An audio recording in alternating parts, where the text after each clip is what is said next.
Hey, what's happening, guys? It's Dave Brown here with JamPlay.com, and it is week 6 of playing dem changes. We spent a whole bunch of time on major chords, that's for sure. For week 1 was the 1 chord. Week 2 was the 4 chord. Week 3 was the 5 chord. Week 6, what? 4? 4 comes after 3, right? Am I holding up 4 fingers? Yeah, it checks out. Anyway, we did a lot of major chords, bottom line is. And you've been patient, and you're probably really sick of that lick because you've played in so many different spots across the neck in so many different positions. It's time to go minor. We're gonna learn the minor shapes because half the chords are minor. I didn't actually take a poll. I'm not really sure what the correct ratio is. It probably depends on what cultures. And let's not get caught up in that. And bottom line is you're going to use a lot of minor chords. You're going to just as much as you're going to use a lot of major chords. So we should probably check them out. They are based off of the K shapes still, but you're lowering the third, so their shapes get altered. If you think about open position, you really only have like E minor, A minor, and D minor. There's no C minor shape. There's no G minor shape. However, that's what I will refer to them as we move up to the neck, just because it's how they differ from the major shape. So for instance, if we're in C,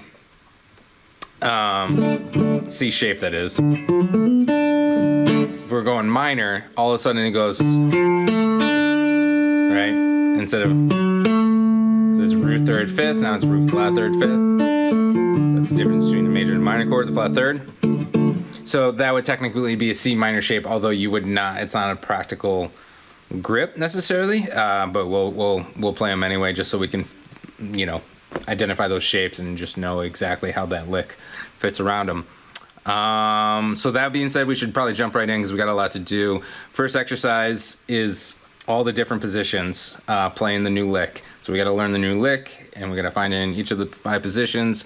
And then since you already know the 1 chord, it's worth taking the time to kind of put our 1 chord lick with our minor 6 chord lick, because it's the exact same pentatonic position, so it's good to kind of point that out. And you already know the major, the 1 chord. Well, you know all the major chords, so you already know the major shapes, so you might as well just throw those into the mix. Yeah. So in theory, you could do parallel minor. So for instance, we've been working in D major this whole time. You could go to D minor. I'd recommend you try it. It's worth it. But in order to practice things that we'll get to use again later, instead of going to a completely different key, I've chosen the 1 minor 1 as the 6 chord, which is often what it is. You know, you're usually playing in context of a major scale, but the tonality happens to revolve around the 6 chord. Sometimes, which is known as Aeolian, essentially. You can also have a focus around the 2 chord. That happens a lot too, Dorian. But the bottom line is, yeah, we just got to learn some B minors. That's what's happening today, all day. Okay. Lowest B minor shape is, again, it's going to be the same pentatonic shape. So our lowest 1 chord was the C shape, which is this pentatonic right here. So that's the pentatonic we're also going to use for minor. That's also going to, not only to get the C shape, but you get the A minor shape out of it, okay? And this will all be labeled, hopefully, no, definitely, promise. If you're a JamPlay member, that is, you will have access to little charts that help you remember some of this stuff. But if you practice the poop out of it, it'll remember itself. You know what I'm saying? So that's what we're going for. Okay, so the lick, very similar to the major lick. It's going to start on the 1, but this time it's the minor 1, right? And what it's going to do is it's going to come up the scale. So for instance, the minor pentatonic, we should talk about that for a second. Even though this is exactly the same exact major pentatonic,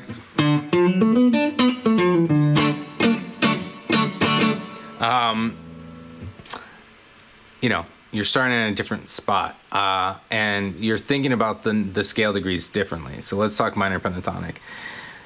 If you take that major pentatonic, the major pentatonic is 1, 2, 3, 5, 6, 1. But if you take that same pentatonic and you start it on the 6, 6, 1, 2, 3, 5, 6, 6 is 6, it's the relative minor pentatonic, which is super helpful from the 1 chord to the 6 chord. But as we progress through this, we'll start to realize that that same relationship of the 1 chord and the 6 are using the same pentatonic shape for the 1 chord and the 6 chord.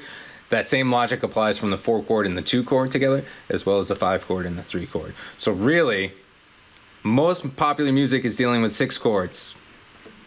Don't want to get ahead of ourselves because you can deviate from that, but essentially most popular music is only pulling from 6 chords.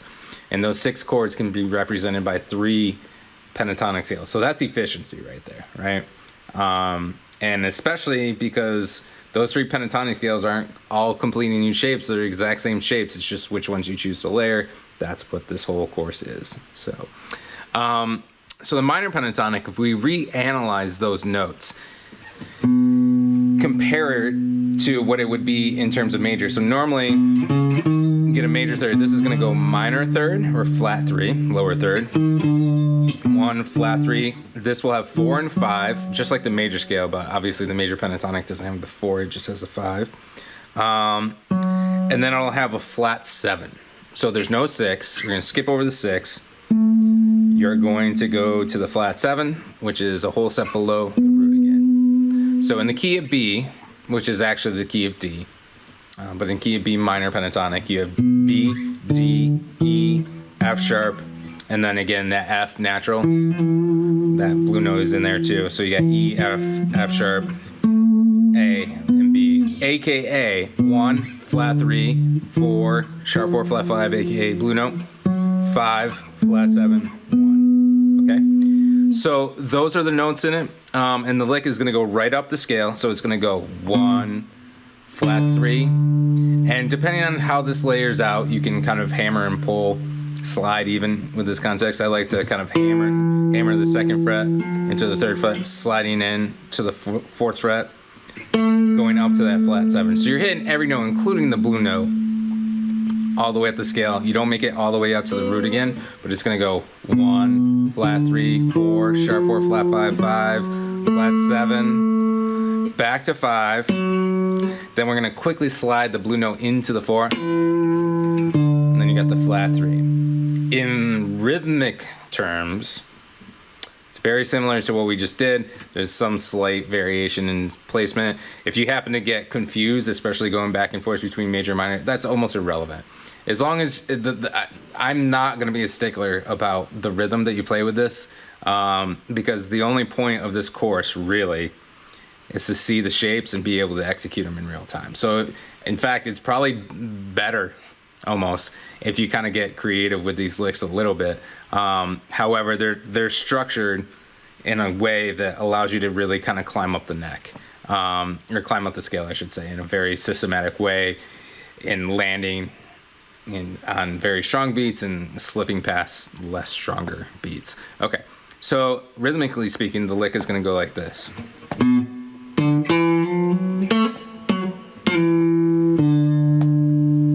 Okay, one more time, that slow. It's like 1.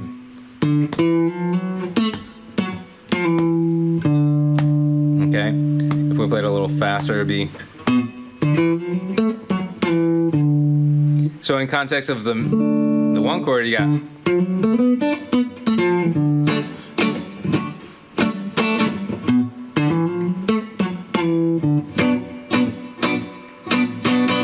Okay, so those are those 2 back to back. In this first position, in this A minor shape, there's another octave that we can accomplish. So the other one in this position is going to go 4. So normally you would grab that with your ring finger, that 4th fret on the third string, I should say. You could still do that, but for this lick, I find it's more comfortable to kind of think middle finger on that 4th fret. But then you have to stretch back. At one point or another, you're going to have to stretch back for a note. It feels more comfortable to stretch with my first finger backwards than it does for my pinky above. That's just my 2 cents. Whatever you want to do, it's fine by you. So you're starting on that, going to 3rd fret, 5th fret, sliding into the 6th fret. That's your blue note. You got the 2nd fret and the 5th fret, coming back down, sliding that 6th and the fret into the 5th fret, 3rd fret.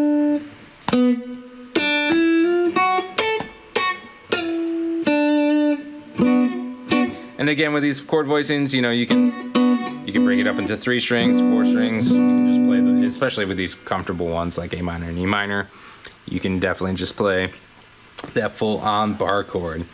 Okay, so let's review those again. You got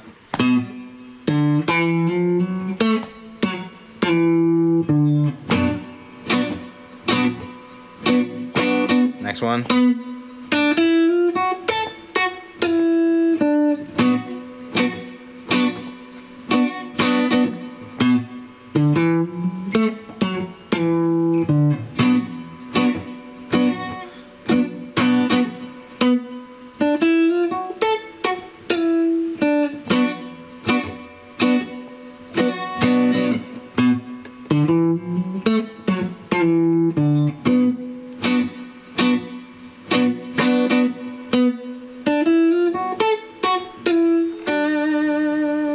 Okay, so that's, you know, that's a little slower. Hopefully that's helpful and you can play along with that at that tempo.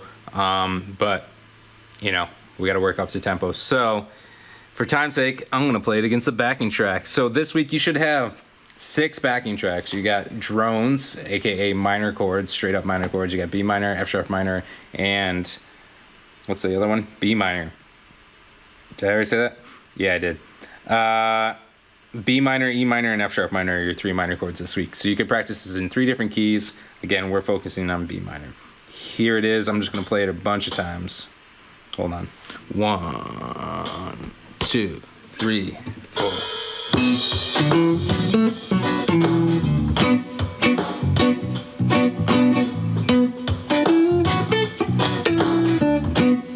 I'm going to raise that up a little, sorry.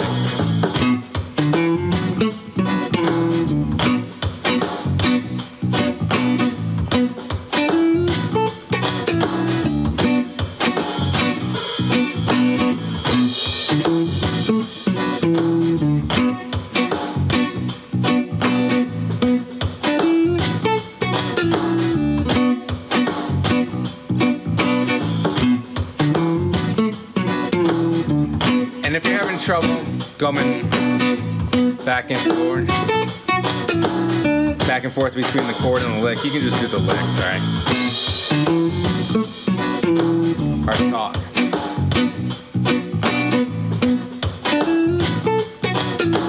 If you're having trouble with the lick, just do the chords.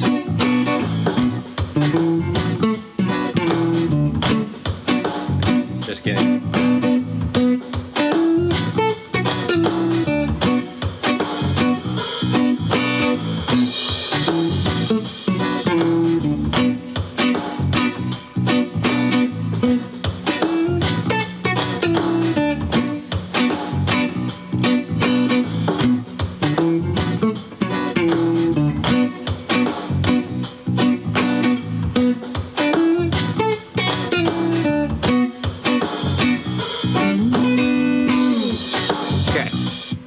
There is your first position. That is the A minor shape. After C, A, next is going to come the G minor shape, which isn't a shape. It is, but I wouldn't, you know, it's more E minor. The minor shapes, the way the third gets pushed out of the shapes into the minor third, it kind of just reduces it to those basic 3 minor shapes: E minor, A minor, and D minor shapes. But anyway.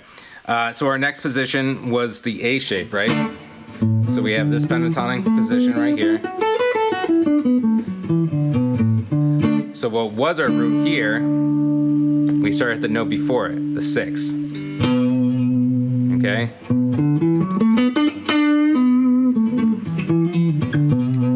So it's crazy how, like, just how you resolve to those notes can make those same exact notes sound happy or sad. Which is, again, we're trying to play the changes. So if you're playing the same pentatonic scale, it's going to sound good over both of those chords. But if you're just noodling by yourself, nobody's going to really hear when you're on the 1 chord. Nobody's going to really hear when you're on the minor chord, the 6th chord, unless you absolutely know, like, what kind of notes to resolve to. And that only happens when we take the time to really make these shapes stick out in 3-dimensional form. Triad, pentatonic scale, eventually major scale. That's my that's just my 2 cents there. So for this one, there's 2 licks that we can do, 2 octaves. The first one's going to start here, and we're going to start with our mid pinky. It's essentially, I mean, they're all exactly the same. No getting around that. 7th fret on the 6th string. Middle finger's gonna grab that 5th fret on the 5th string. Pinky's gonna go up to the 7th fret. You're gonna slide into that blue note on the 8th fret, which means you have to stretch back to get the 5th scale degree on the 4th fret of the 4th string. Enough numbers being thrown around for you. We're going up to the 7th fret, which happens to be the flat 7 in the scale, and then right back down before we resolve on that flat 3. So again, this one is.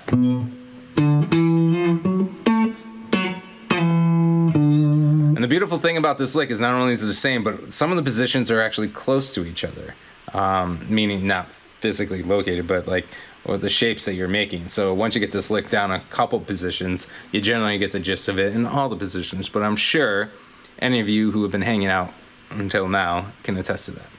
So that's the lower one in the G shape. Okay, and so as far as voicings go in this G shape that doesn't really conducive to shapes, pinky, middle, barring the 4th fret with our 1st finger on the 4th and 3rd string. That's one option. The higher option, we're going to leave our 1st finger right where it is on the 4th fret of the 4th string, and then we're just going to take our pinky and bar the 7th fret on strings 3, 2, and 1. Okay? So there's another one that we can do. Again, that first one is going to go.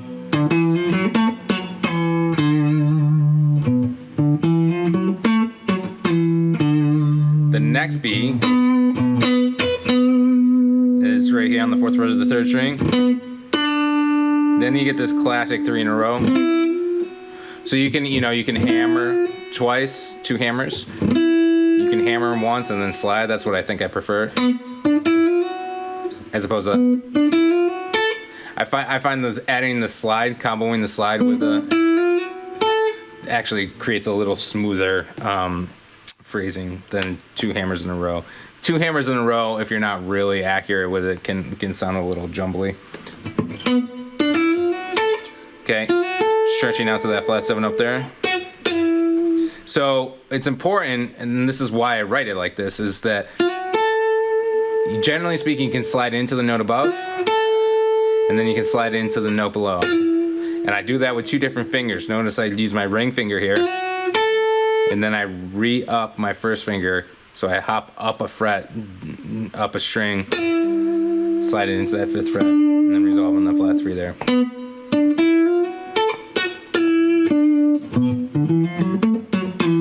Again, voicing.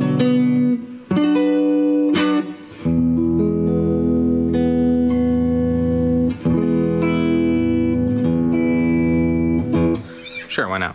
Okay, who's ready? Me. Yeah. 2, 3, 4. What? Club. Even I'm still not used to these voices. We got this. I'll probably make a couple more mistakes. I'm only human. 2, 3, 4.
Sick. Again, it goes without saying, but once you get good at all these, or even just two adjacent position, see if you can jump back and forth between those voicings and or licks. Bueno. That'll do it for that G shape. What comes after the G? E shape. Classic position, position 1.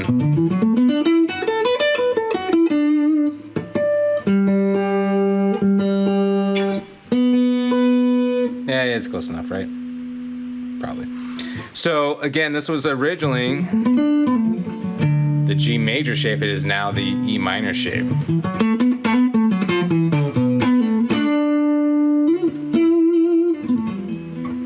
Anyway, so there's two octaves we can do this in. The first one is going to go, which is very similar to, it's just that first string is up a half step.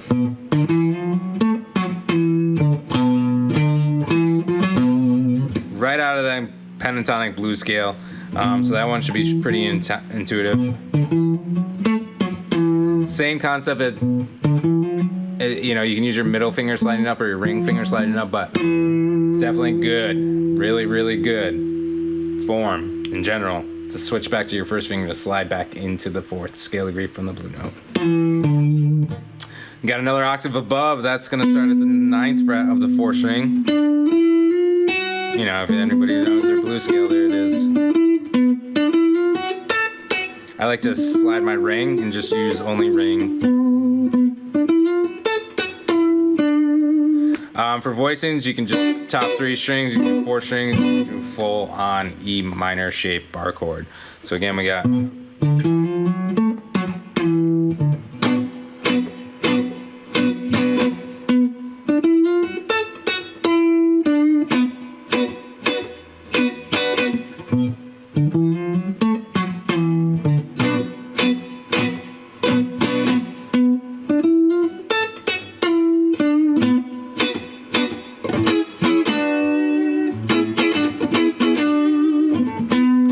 okay, here we go against the track, y'all. 2, 3, 7.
Sweet.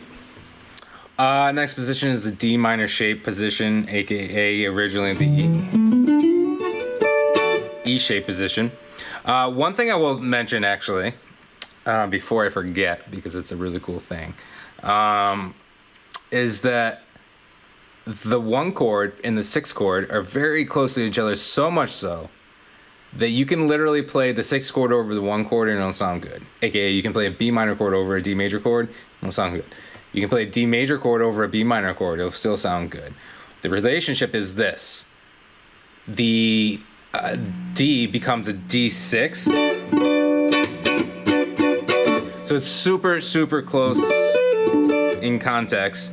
And then if you go B minor, and you get rid of, you play a D chord over a B minor, it becomes a B minor 7. So it's a little, you know, obviously it's not 100%, otherwise you would just play the other chord. But the flavor is very nice. It's an easy way to get a little more flavor out of it. So what I would recommend, especially later when we're going over one chord to the sixth chord, is just dancing back and forth between them. So for instance, on the last one, you can do this, but you could also just do strings 2, 3, and 4 across the 7th fret from like A major, G major shape.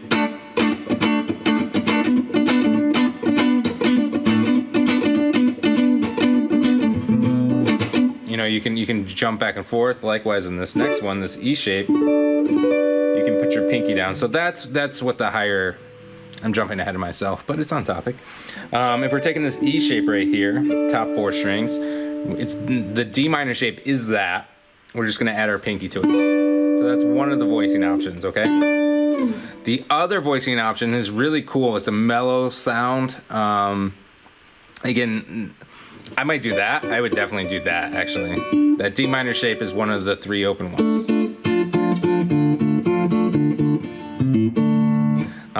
So I would definitely do that one. But the lower option is, again, it's a little interesting. So your middle finger is going to go on the 10th fret of the 6th string. You're going to bar the 9th fret on those, and then the pinky is going to go to the 11th fret on the 3rd string. Those on the 5th and the 4th string. So you have 10, 9, 9, 11. And if you're like my guitar that needs an intonation or is out of tune, it should sound pretty wonky. Like that.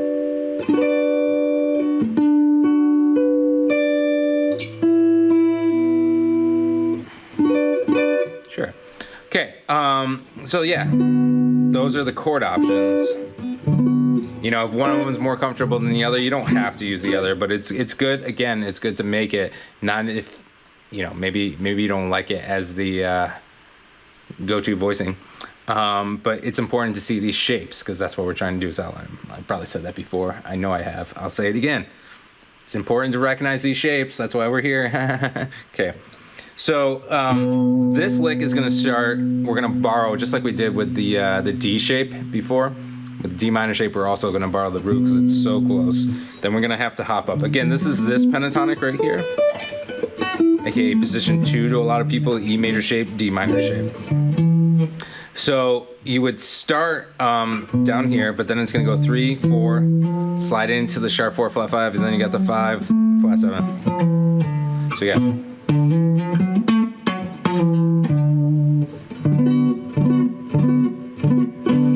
Okay, one more time. Or.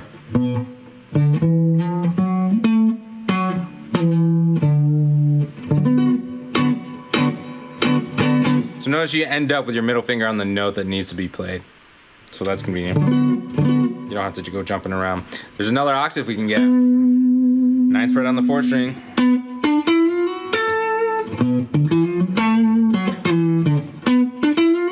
It's basically that one we just played in the E shape up an octave.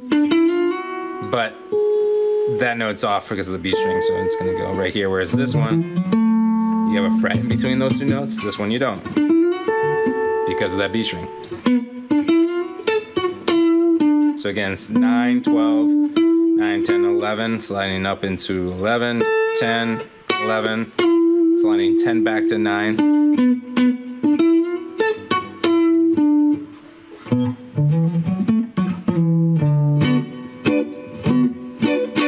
Let's play it. We're running out of time. There's always more time. Because you're going to practice this, right? Right. 2, 3, 4.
Two more times.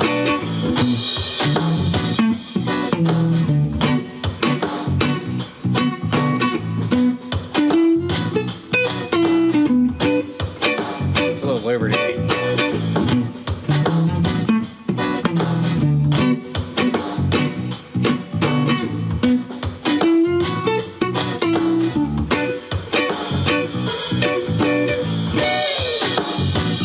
Sick, yo. Okay, so you could do that all day, every day. You can spend one day on a shape. You can spend a whole week on a shape. Even if you spend a whole week on a shape, still only 5 weeks. That's not bad in the grand scheme of things. Cool. Guess what? We only have one more shape to go. It's a C minor shape, which isn't a real shape, but we're gonna call it the C minor shape. C minor, bass off the fifth string. Oh, we got to think about placing these. Of course we do. Let's go back and recap before I forget. The A minor shape, well, it's just how it is with the rest. The A minor, well, the fingering is going to be different. A minor shape, C minor shape, based off the exact same note on the fifth string. So both the C and the A shape are based off the fifth string, again. Okay? For the C minor shape, it's your pinky that's on the note, which is exactly what it is for the major. Here's B major chord, here's B minor chord, okay? So that's nothing different there. With the A major shape, you're putting your middle finger there for the pentatonic position, but you're actually putting your first finger there for the major position, and that's how it's going to be for the minor position too. You're going to put your first finger there. Okay? So again, the C and the A shape are going to be based off of the fifth string. The D and the E shape are based off of the sixth string. I'm sorry.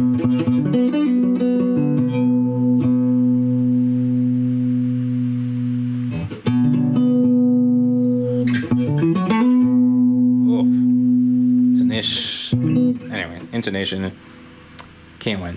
So the E minor shape is also based off of the sixth string. Again, this time with the first finger, even though the E major shape was based off the middle finger, you're still playing the same chord shape. You know, when you go to play the chord shape, it's with your first finger. Yeah. Okay, so D minor shape's the only one that's based off of the fourth string, where that second lick starts.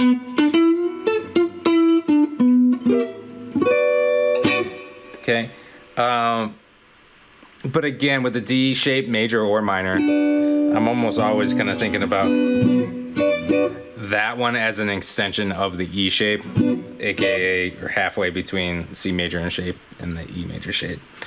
Hopefully that makes sense. It's just easier. Most people are comfortable finding that sixth string root bar chord than they would be thinking ninth fret on the fourth string. You're probably not that comfortable. If you are, kudos, you've done well. But if you aren't, you got some work to do, because you should be.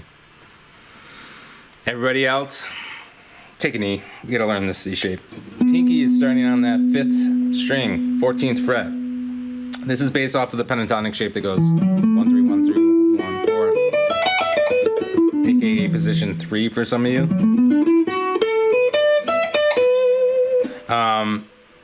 But we are gonna start this lick. Again, the chord voicing is gonna go this 1 2 3. It's essentially the lower end of the D minor or the G minor shape, which makes sense, because if you think G major and C major, those have the same. Oh my gosh. So, you know, it's the same sort of.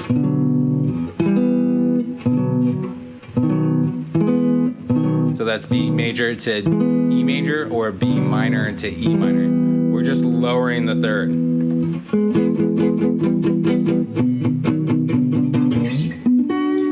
use that as a voicing. You can also use this 2, 1, 3, 4, so 12th fret, 11th fret, 12th fret, and then 14th. You can also just use those 3 in the middle. Honestly, that's probably the most comfortable option. You can throw that pinky up on top, but that's good. But because it starts with our pinky, that's great for the voicing, but the lick is how we're gonna do it elsewhere. It's gonna start with our ring finger. So the 14th fret, 12th fret, 14th fret, sliding into the 15th fret, stretching back.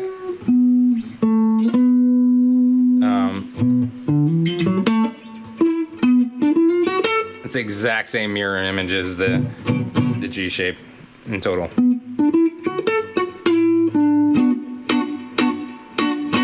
And actually, maybe it does make sense to use, even though it's not as comfortable, to use 2 in your middle finger and your pinky, so you can keep that shape. Okay, stay in shape. Okay. As I think about getting 5 guys, stay in shape. Okay, 12th fret on the 2nd string. We got another octave we can play.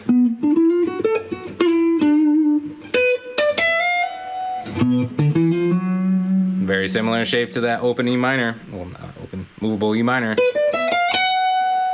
But then we're out of position. That's the last note in that position. So we're gonna have to slide up and get that flat 7, which is technically in that A minor shape, but we're gonna borrow it just for a second. Okay, so again,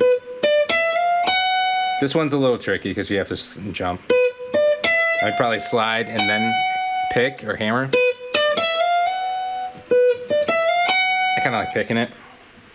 Stretching that pinky up, so I'm going middle finger to pinky hand from the 14th fret to the 17th fret. Sliding back.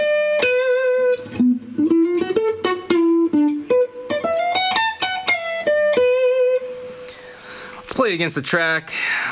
Hopefully you got it. If not, you just gotta practice it. That's about as complicated as it needs to get.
Bueno.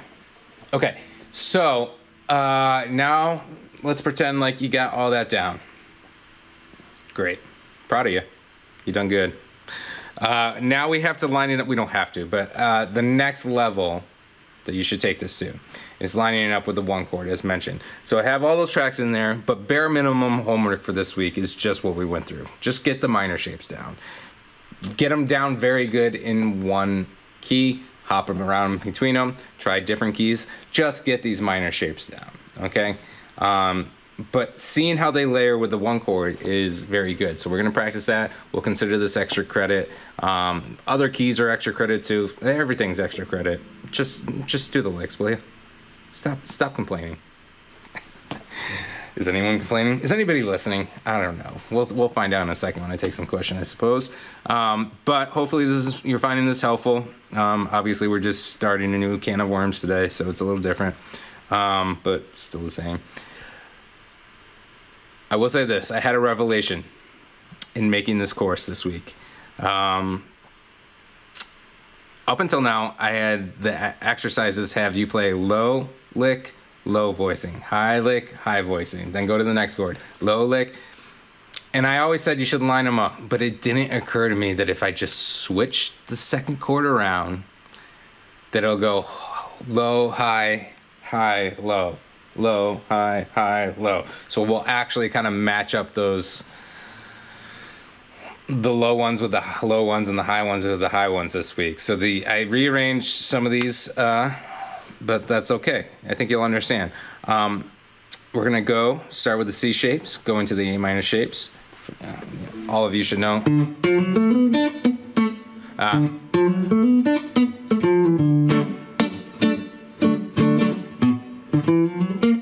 What?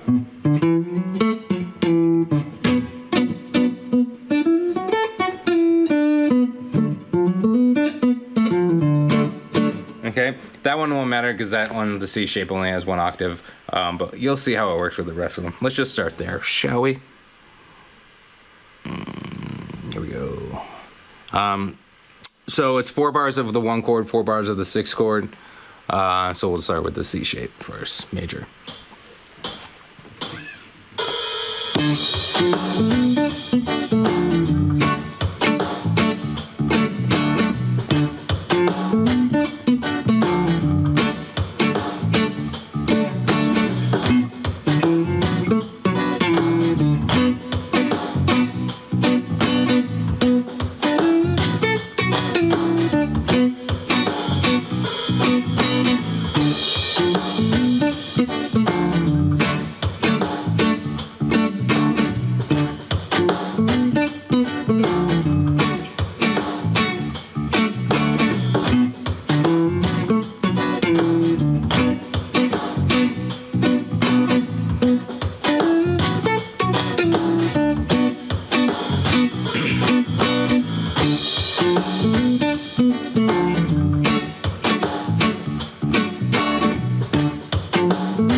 Let me just demo that chord option, right? So right now it's on E, but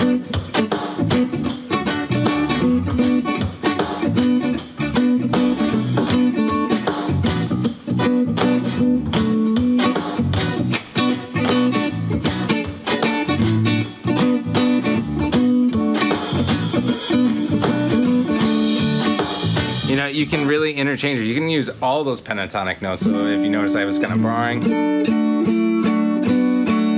getting the higher of the 2 notes on the top 3 strings, especially with the pinky on that top one over B minor 7. That's very pretty.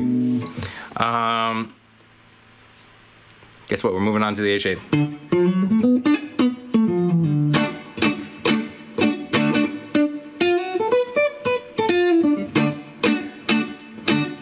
So normally we would jump back, which is good. We should do that too. But I think it's much more strategic, and you should go back and practice the other stuff like this. Obviously, you can't play along with me if that's the case, but just take the backing tracks and match high, low, low, high, low, high, what? Low, high, high, low, low, high, high, low. So again, we're gonna go.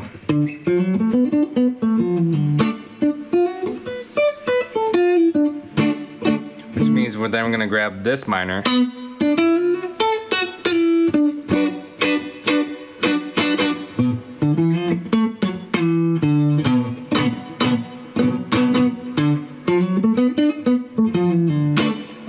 idea? Let's do it. 1, 2, 3, 4.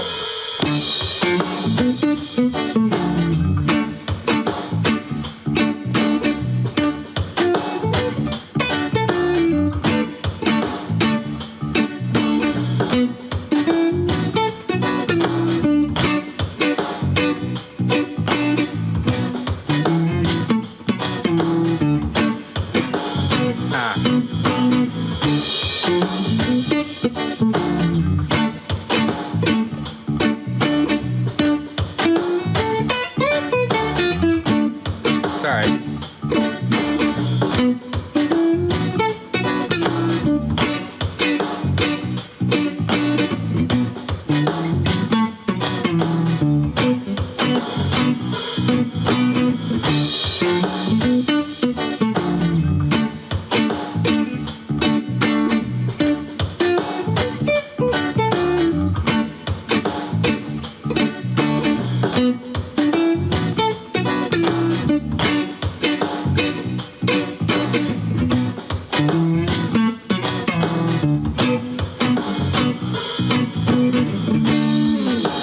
Cool.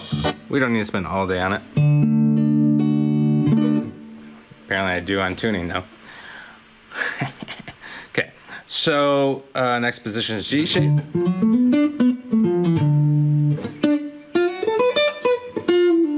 And that's gonna line up with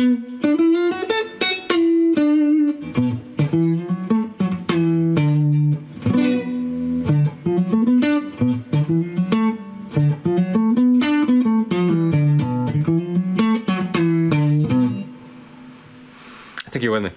Let's do it. If you're probably not ready right now, but later you will be. Who knows? Time will tell. What? Give it a fair shot. 1, 2, 3, 7.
Alright, now I gotta do it again.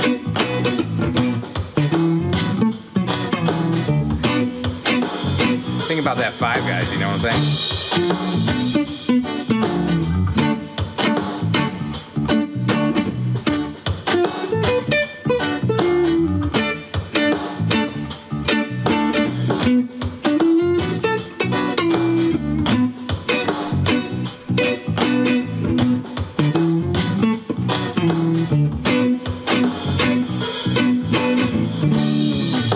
Cool. Almost on, guys, and then we'll take some questions. Next position. E. Then D minor.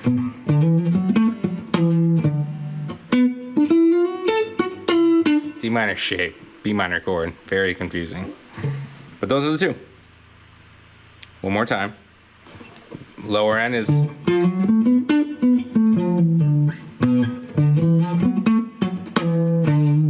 higher end is I'm sorry.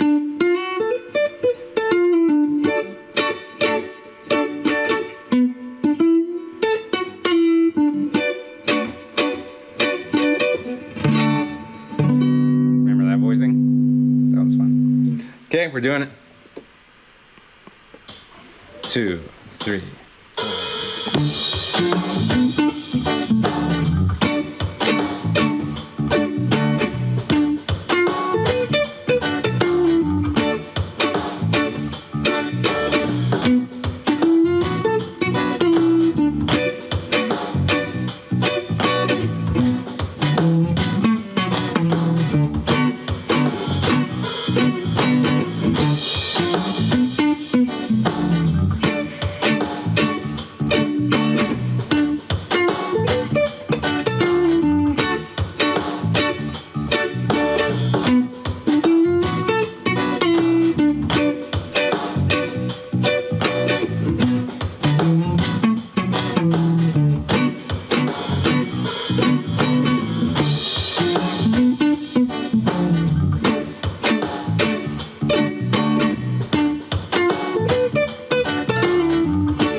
One more position, then we're gonna go to the questions.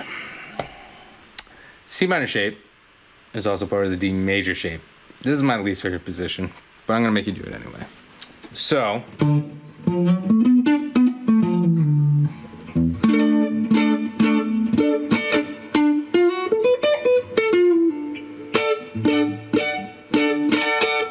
that's gonna line up with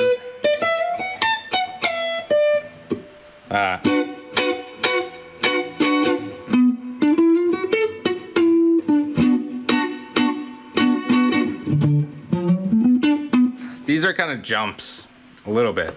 Like for instance, usually when they're like the closer ones, it's the 6 is lower than the root. I don't expect you to remember this at all. The 6 is normally lower than the root. Here is for major, which means this one's actually technically closer.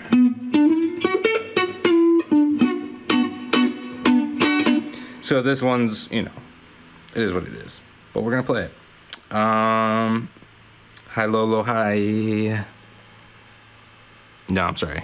Low, high, high, low. What?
did it.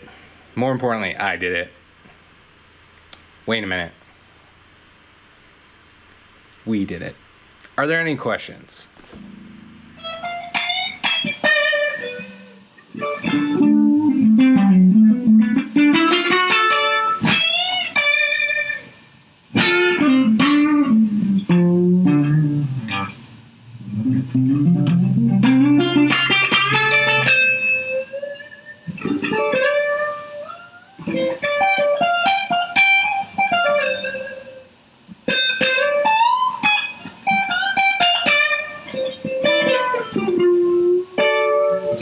What's happening, guys? We got a question, a whole bunch of questions from one of my best viewers here, Scott.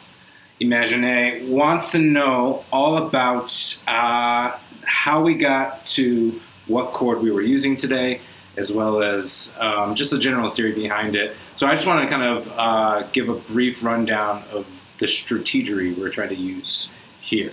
So basically, a major scale is a formula, right? You're going to start on a note, and if you go a whole step away from that note, whole step away, half step, whole step, whole step, whole step, half step, you get that note's major scale, okay? So that's where most melodies come from. It's a formula. There are 12 notes. You can do that off of each note. So for instance, I did on the G string. It always sounds like do, re, mi, fa, sol, la, ti, do. It's a formula that can be based off of all 12 notes. So there are 12 major scales, but essentially it's a hollow mirror. It's just that. So really, we're dealing with one scale if we want to simplify things. And from that scale, if we go every other note, 1, 3, 5, 2, 4, 6, 3, 5, 7, we get the chords that we're generally dealing with most popular songs, okay? So you have the individual notes, which are called scale degrees. You can think of them as 1, 2, 3, 4, 5, 6, 7. And then the notes, if you build 3 notes off of each chord, 1, 3, 5, first, third, and fifth note in the scale, 2, 4, 6, the second, fourth, and sixth, and then you continue that process. You build the chords. You get 7 different chords, but the sorry, mirror image. The 7 chord is diminished. So it doesn't, I mean, it's used. Technically, if you go to the 7 scale degree, it's half diminished. It's a very popular chord in jazz and other genres. We won't need to get into it. For our sake, we only want to deal with chords 1 through 6. And when you do that, when you analyze the chords, the 1, the 4, and the 5, we already found out we're all major. 2, 3, and 6 are all minor. That's how it is, just as whole, whole, half, whole, whole, whole, half plays out in one key and plays out in every key. So are the chords in relation to it. So all the chords that you're dealing with, again, are really just 3 major chords and 3 minor chords. All of these chords can be played with essentially 2 shapes, a major shape and a minor shape. However, because of the way the guitar is played out, those 2 basic shapes are multiplied by 5 each because of the cage system. So in order to play a major chord, you have 5 physical different synonyms. You have the C shape that we've been working on, which is followed by the A shape, the G shape, the E shape, and the D shape. Okay. So in theory, with what we just did, we covered how to play the 1 chord, the 4 chord, and the 5 chord, okay, in any key. Now what we're trying to do is think minor. So there's 2 essential ways you can treat minor. You can think relative minor, which is what we did today, and I'll explain more in a second, and you can think parallel minor. Parallel minor says that if we're in the key of D, why not just go D minor? And if you do that, that's an awesome sound, and it layers great, and that was actually the last course I did. It was called, I don't even remember what it was called now. But it's just on major and minor pentatonics put together, right? That sound is great for like blues and funk and R&B, but again, it's still limited in the sense that you're not really hitting every chord change. What we're trying to do is play the changes here, right? And so in order to do that, you have to outline each individual chord. And then eventually, if you want to sprinkle that minor pentatonic, like for a D major, you play D minor pentatonic over it, that sounds great. That, honestly, you'll probably be missing some of those sounds if you guys are really used to hearing that minor pentatonic over stuff. And when you blend that back in, it's going to be awesome. I promise you. But if you can stick through the course and get the changes, basically the concept is, yes, we could have done the 2 chord, I went with the 6 because 6 is the relative minor of the 1 chord. And the 1 chord is basically what we're really focusing everything around in this course. So by going to the 6 chord first, we're deciding to, again, re-up on that 1 chord shape. They are going to have the same pentatonics. So this is a chart that was in your thing today. I should also probably put in the Roman numerals if you're interested too. What you have on your right, no, this wasn't your left. Sorry, mirror image again.